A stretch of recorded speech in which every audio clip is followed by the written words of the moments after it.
Welcome to this special episode 258 of In Touch with iOS, the show that talks about iPhone, iPad, Apple Watch, Apple TV, and related technologies. I'm your host, Dave Ginsburg, and I have a special guest. Barry Fulk is back on the show. We're doing a short show here. How you doing, Barry? Hey, Dave. Good. Thanks for having me on. Trying to pull in all the vibes. Yep. So I did not get the golden ticket. I was not able to sneak my way into the park. Yeah. I did ask you, were you able to make it into WWDC? I saw you got to the talk show and saw the talk show was an absolute blast. Yeah, I sent you a video. So one of the things, if I don't know if they actually, well, I'm sure they live streamed it, but if it hasn't been released, they at the very end, Craig Federighi was on the stage talking to Mr. Gruber, and Jaws was there, and they jokingly pulled out a guitar and says, "Okay, were you really playing during the keynote or what?" And puts on the jacket, he puts on the guitar, and he shredded it. He really plays. I was impressed. He plays. Oh, kudos to him. No, it's great. Yeah. We couldn't make you on the previous episode, but why not? Well, we could do a separate show here and talk about Apple Vision. We did the Vision Pro. We didn't actually talk about that on the previous episode. So you and I can have a great conversation about it because it was a big topic, obviously, during WWDC. So what were your first impressions? Yeah, I mean, at first, the fact that they had it all was actually rather heartwarming because we've been hearing rumors for quite a while, and you hear the one more thing coming out of Tim Cook's mouth, and you're like, all right, here it comes. And overall, I mean, my first impressions were very positive. I think the way it's handled is different than other VR headsets are out now. Very intrigued by this whole pass through, so you can see your field of vision in front of you with the high res cameras. And the more I've been thinking about it, the more I like this idea because you're not trapped inside the headset, right? So if you're doing something in the headset, but someone approaches you or you want to interact with people, you have that ability in a different way than I think we've seen other vendors try it. And I like this idea. Now, there are still a few quirky things like those, the way your eyes are drawn on the screen, so to speak, for someone to see you. Interesting. I mean, it's not bad. I mean, the blinking, the eye tracking will all make it seem very real. And I think that's at first when the rumors were coming out, and of course I was thinking it'd be some sort of weird googly eye things. I was a little concerned because it seemed gimmicky, and I think this will be okay. And again, hey, this is a version 1, almost a version 0, right? And what can they develop from it? I mean, you and I have been fans of the Apple Watch for a long time. That has evolved quite nicely. Well, of course, all of the devices have, but like the watch really didn't feel like what they were pushing that first year is not what it is now. It's become that fitness tracking device. It's the notifications are there. I find it invaluable just to those quick glances throughout the day. I like its the medication tracking feature. It reminds me, oh yeah, forgot to take my meds this morning. Little things like that are quality of life improvements. And so this takes it to a whole different degree of how do you want to take what they call spatial computing. Couple use cases that they showed that for me that I didn't know about, either it may have been rumored, but I just didn't know about it, was like you just put it in front of your Mac, you open it up and boom, here's a 100-inch effectively 4K display. Like that's pretty cool. Now, as you and I both do some traveling, something like that. Now there's the plane scenario where you're watching a movie on the plane and that's fine. But having this as a second screen, if I'm traveling, that's intriguing to me because I do work at night in the hotel room, and either I'm sitting on a cramped little desk, and sometimes I can connect to the HDMI screen in the hotel room. Sometimes I don't. I can use my iPad, which is okay. It's not a bad second monitor, but I really like it for that. Now, maybe I'm looking at it from a work perspective, but I think there is a lot of value there. As you know, I work in a research field, so they're always intrigued by this. I've already had discussions at people at my work that are thinking about how this could be used in, the healthcare field. And I think, again, there's some real interesting opportunities because it's it got enough cachet by being Apple that everybody's aware of it. It wasn't one of these, I didn't hear about the Apple. Oh, everybody here knew about it. Yes, I'm in California. And I think the way they're looking at it is like, they want to get behind this to see what they could do. And some of it's the basics of, this will be great in a virtual training environment. But we have clean spaces. We have manufacturing spaces that we can't have people go through. But you need to train them on this. And now this really does open it up into something more than just cartoony graphics, to something that you can do. Well, correct me if I'm wrong. If you can do 3D recordings off of this device, right? I don't recall if they actually said anything about that, but I wouldn't be all surprised, because it's you're going to have a full screen and you're going to be able to connect it to your Mac, and that's what was what really intrigued me the most, is not having to be stuck in front of a camera, in front of a monitor, like we are now doing this recording. Exactly. There you go. It's going to revolutionize podcasting. Well, that too, but just in general, just working, you'll have the virtual keyboard available to you. You'll be able to have the up to 100 screen in the virtual world, being able to actually get you'd have that immersive efficiencies for work. I mean, right? Because we all sit in front of computer monitors, whether it be a big monitor like I am or a laptop, right? And the screen's small. Everybody's eyesight starts, as we get older, it starts harder to get to see things, and I think this is kind of a neat thing. I'm talking about the entertainment part of it, with the partnering with Disney. That was a huge thing, and I'm not surprised because of Disney's link with Apple. So that was not a surprise when I heard that. And with Marvel and being able to see a lot of those movies and be well immersed into the technology. I think industries like movie industry and such are going to just be such a game changer. Movie theaters, I think, have to start thinking. We go back and think about 3D and how horrible that was, in my opinion. Oh yeah, it was just a god awful thing. And then you're getting 3D TVs, getting 3D in the theater, wearing those crazy glasses, the paper glasses that is. Oh, right. So.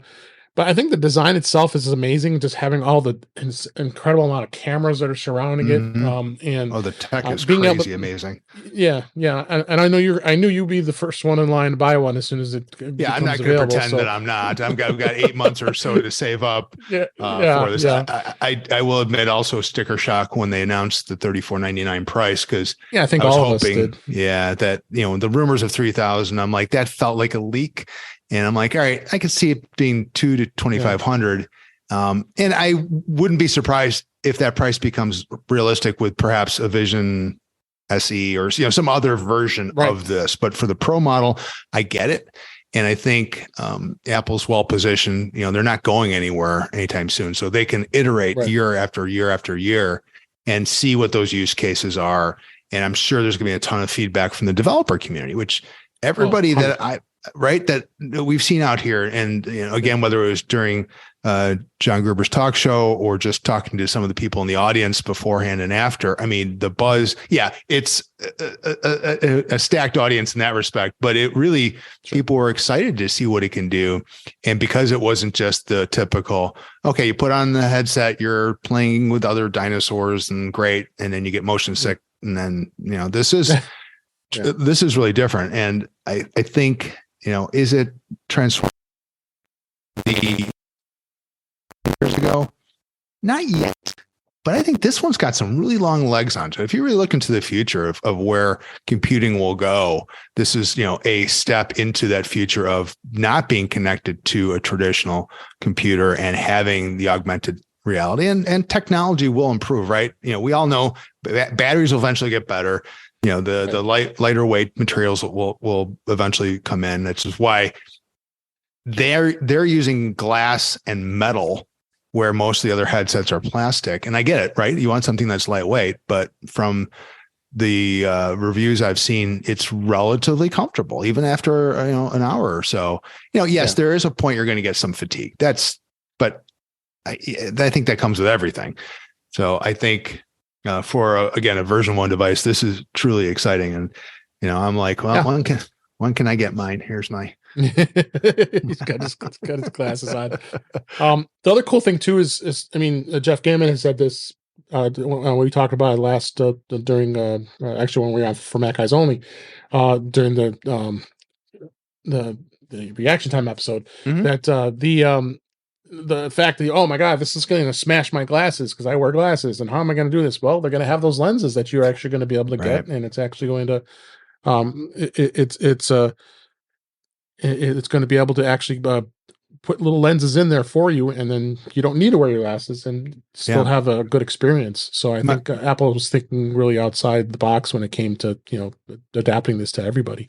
Yeah, there's from my understanding, there's a scanning device that they'll have at Apple stores Right. to scan your glasses, and within a few minutes they'll have the appropriate lenses available. Which Which again, it's almost crazy. like magic, right? And Yeah. I think if you don't have that option, you can send in your prescription and they can get those lenses for you. Because this is definitely a device that you're going to want to go to the Apple store for the fit of the head. To your point about the lenses. So I'll be curious for people who don't have access to that, how all that's managed. And again, it'll take time to roll out. There's going to be some interesting opportunities from other third parties coming out with perhaps their own version of the headsets or the cases around them to help change the fit. And there's still some issues. And I heard and a couple people were talking at the talk shows that there's issues of oils on your face, right? Or makeup or other things that might be on that could be an issue. So, I mean, it's things, lessons learned, right? That's why this is a tease. They said we're not releasing it until sometime I would say first quarter of 2024. So you got quite a bit of time yet. It's early, right? Early 2024. Yeah. So that could mean all the way up through, I think, April and Tim. That's why I said Q1, maybe Q2. Yeah. So, but no, that's always Apple. You're always going to have them have them come up with a product this is a big announcement. It's the biggest announcement since the Apple Watch. So that want to get people excited about it. So yeah, there'll be a lot of chatter about it. There's going to be a lot of pundits already. They were complaining they couldn't film what I'm wearing because Apple wouldn't let any of the press film it, and they had to do their journalistic skills by describing what they experienced. So. But it is what it is. So, but before we run out of time here, let's go ahead. I'm going to wrap up here. What let everybody know about the Mac BBQ. Because we did talk. We've always been promoting Macstock Conference and Expo. That's coming up very soon. 42 days as we record this, and I mean we're going to be real close here. And let's tell everybody about the barbecue. Thanks. So we're holding another revision, I guess I should say, of the barbecue. This will be 2 days before Macstock starts, so on Thursday, July 20th. Would love to see anybody that's going to Macstock if you can get there a couple days early. I'm about an hour away from the venue itself, so it's one of those things that if people can come in, ideally, probably makes sense to stay by O'Hare Airport, which is where I'm at, and then drive up the next day, enjoy Chicago. I'm sure there's going to be some ad hoc events Friday around Woodstock. So I'm hoping to hang out there a bit. And then talking to Mike today, he's like, "You're coming to the Macstock." I'm like, "I'll be there. I don't know if I can be there the whole time, but I'm definitely going to stop in." And so very excited for that. So the barbecue itself is just meant to be a fun time, hanging out. Dave, you and I met there in person for the first time back in 2015. Right? 2015. Yeah. It's been a while. And so that was great. And I want to kind of recapture some of that magic. Just hang out, have a good time, good friends. So I'll be catering in barbecue. We'll have a variety of meals, and I'll give the link and all that, because if you have any food allergies or something, please let me know. The event itself is meant to be free. Obviously, any donations are always appreciated, but it really is meant to be a place to hang. We'll start in the early afternoon. Go as late as anybody wants, indoors in our house, outdoors in the backyard. We've got a covered, what I call the pavilion. So if there's a little bit of rain or windy, there's a nice place out there. And we actually going to have a friend of mine who's a wine manager at one of the local liquor stores is going to come by and do a wine tasting. So at about 6:00, he's going to come by. If people are interested, he'll do that. I'll probably do some informal ones before and after. As I've been spending time in California, wine has become one of my passions. And I thought it'd be kind of fun to kind of add a little bit more to the barbecue itself. So again, it's Thursday, July 20th. Please come by. The only thing I ask is that you either know Dave or you know me, or you know somebody that knows Dave or me, which is probably everybody. And the best way, if you just want to have questions about it, you can email me. So it's barryfulk@gmail.com. So BARRYFULK@gmail.com. I also have the website, barryfulk.com, which has information about it. And then if you go to the Macstock site, there's actually a link that Mike has posted, which is a really good way to just get a form to me. It says, hey, I'm interested in going, number of people, time I might arrive. And we're going to try to help coordinate schedules if people need to drive in, people are flying in at the same time. Hey, maybe you can share a ride share, or somebody can carpool. We've got great response already. We're not going to have the 125 like we had in 2015, which is good. And I wanted it to be smaller for two reasons. One is it gets a little chaotic, but also I really didn't get as much of a chance to talk to people and enjoy it because you're running around. So, whatever that number is fine. I think I'm pretty pleased with, if no one else signed up, we're at a great place. It'll be wonderful. But a few more, there's a couple stragglers out there that I'm like, come on, let's go. Get to the barbecue. So thanks, Dave, for letting me talk about it. Not a problem. And who knows? I might be doing a few podcasts while we're there too. I certainly hope so. Yeah. And we'll have, anybody wants to do that. And I know, Dave, you and I talked about it. I'll set up a space for you and it'll be a lot of fun. And I think like just about, right. And I think just about every speaker is going to be there. So I'm just working on Mike Potter himself. Oh, yeah, he'll be here. So, that's right. So with that, let's go ahead and wrap up the show for this week. Please send your comments, questions, suggestions to our email address, which is feedback@intouchwithis.com. And we really appreciate you being here, Barry, and having this quick chat to talk about the vision glasses and Macstock's barbecue that you're having. So thanks for being here. No, it was great talking to you again. And I'll see you in, what'd you say, 42 days? Thereabouts? 2 days as we record this here. So nice. I went on Macstock website, has the countdown going. So. Okay, so I guess it's 40 days for us. Yeah, by the time this goes public here. So thanks for listening, everybody, and watching, and we'll talk again soon.